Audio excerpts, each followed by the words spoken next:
Hey everybody, hope you're having a good day. I'm out here on my walk again, so yeah. Today's video is going to be based on letting your old self die.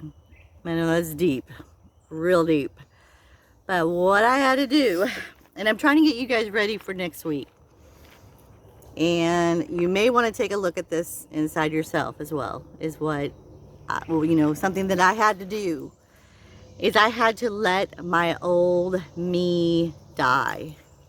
That old me was keeping me the way I was. Overweight, obese, fragile, frustrated, mad. Yeah, I read a letter last night, and I found a letter, almost like a journal of something that I wrote down when I was journaling, and I actually should start that back up. I will admit I have not been journaling at all, but what it said, the first line of it broke my heart.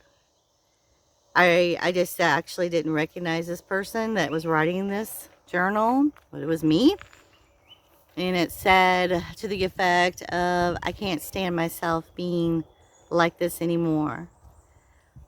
Now, there was kind of a strength in there also, but it wasn't necessarily a strength. It was just a person that was all talk and didn't know what to do at that time. And this was 2010.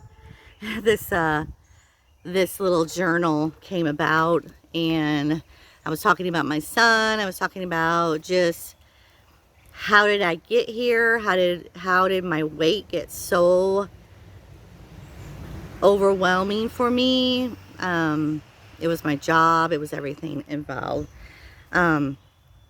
So what I had to do, and most recently, and it takes a little bit of time to do this, is you have to let the old you die, like pass away. And there will be a grieving state to this. Just FYI on that. You will grieve like someone has died on this. But it's necessary for this to happen, because that old person that you used to be has kept you where you are now. So it's time to get uncomfortable. And I know a lot of people don't like to be uncomfortable, but you have to become uncomfortable in order to get where you're headed. And it's not going to be fun. It's not going to be like, a theme park. You're going to get the information for low carb, and it's just going to be all hunky-dory, and you're going to lose the weight and all that. You're going to have to work through some things first before you even start to lose weight. So it's a process for sure. We got to get uncomfortable, and that's not going to be fun. So I know this is a deep video, and it's probably hitting a couple of nerves with someone out there, and I hope it does.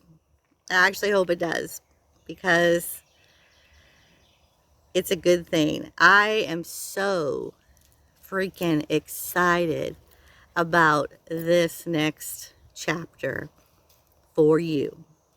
I am so excited, and you should be excited too. But there's some internal things that people need to work on, because you just don't get obese overnight. Say that again. I didn't get obese overnight. It just didn't happen last night. I woke up this way. No way. So you have to ask yourself, okay. And I will work with you getting the uncomfortable and working through all that. But you have to do this for yourself. Do you want to live a little longer? Do you want to be around with your family? If you're as obese as I was at 242, I was headed down a road that was not very good. Not very good. And I got fed up. You have to get fed up and say, you know, this is it. And I know I got fed up so many times in my life that, you know, why didn't I just lose the weight back then? Well, I didn't realize I had to work through a lot of different things internally, you know. So anyway, I don't want to make this video too long, but I will be posting tomorrow. I didn't realize that Monday is the 26th. Tomorrow is the 25th. So Sunday, I will be posting things like grocery lists, things that you will need your first initial 2 weeks. I will be posting a video for you for that exciting time. It's going to be a learning experience, I'm telling you, so get ready. And yeah, and I'm so glad that I could actually be a part of it with you, because I feel like I could offer a lot of support. So anyway, don't forget to subscribe, you guys, to get the future uploads so you won't miss anything of this. It's going to be epic, and I can't wait. I'll see you guys. Bye.